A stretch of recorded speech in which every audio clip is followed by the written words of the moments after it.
Ассалаумалейкум, урматтуу туугандар. Бүгүн күнгө 12 сентябрь саат 8-ден 20 мүнөт өттү кечки. Мынакей консульский отдел дагы деле шайлоочуларды кабыл алып турат. Форма 2 толтурганга элдердин очереди дагы деле суй элек.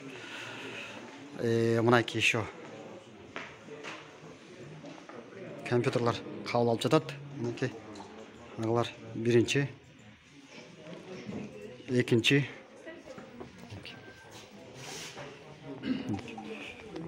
үчүнчү компьютер кабыл алып жатат. Мынакей уюктун бул жардамчылары жекелер. Иш каты кызуу жүрүп жаткан убагы. Мынакей бүт иш катуу жүрүп, иш өзүнүн угунда жүрүп атат.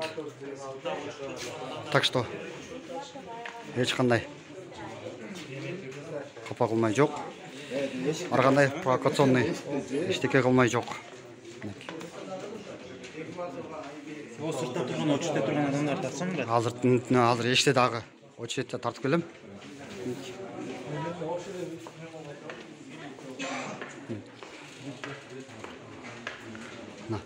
Эшикте дагы момча уже очеред турат. Азыр ушунун баардыгын кабыл алып бүтмөйүнчө консулдук отдел жаппайт.